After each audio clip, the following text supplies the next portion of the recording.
नेपाल और तिब्बत के बीच पहला युद्ध सन 1788 में हुआ, जिसके कई कारण थे। तिब्बत ने सिक्किम होकर नया व्यापारिक मार्ग खोला, जबकि नेपाल और तिब्बत के बीच केवल केरुंग और काठी मार्ग को मान्यता दी गई थी।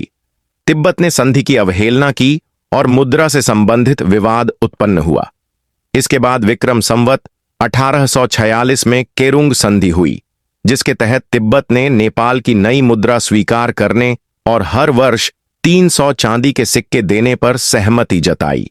इसके अलावा नेपाल को तिब्बत से पहली किस्त मिलने के बाद कब्जा किया गया तिब्बती क्षेत्र छोड़ना पड़ा।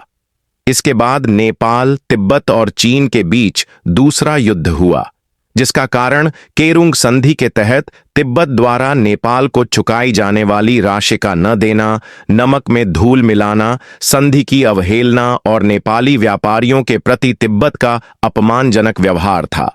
इस युद्ध के बाद विक्रम संवत 1849 सन 1792 में बेत्रावती संधि हुई, जिसमें नेपाल को चीन के सम्राट के प्रति सम्मान रखना, प्रत्येक 5 वर्ष में उपहार भेजना, नेपाल और तिब्बत के विवादों को चीनी अंबान के पास भेजना और नेपाल पर किसी विदेशी आक्रमण की स्थिति में चीन द्वारा सहायता देने की शर्तें तय हुईं।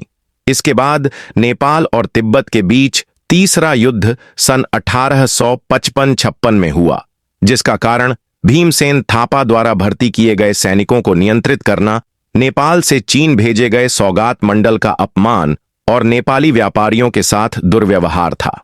इस युद्ध के बाद विक्रम संवत 1912 में थापाथली संधि हुई, जिसके अनुसार तिब्बत सरकार को नेपाल सरकार को हर वर्ष 10,000 रुपये सलामी देनी पड़ी।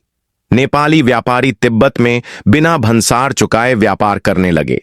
तिब्बत में रहने वाले नेपाली नागरिकों के दीवानी और फौजदारी मामलों का निर्णय नेपाल के अधिकारी करने लगे।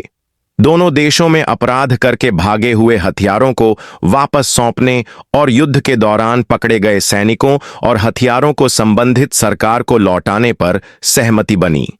इन युद्धों और संधियों ने नेपाल और तिब्बत के आपसी संबंधों को गहराई से प्रभावित किया।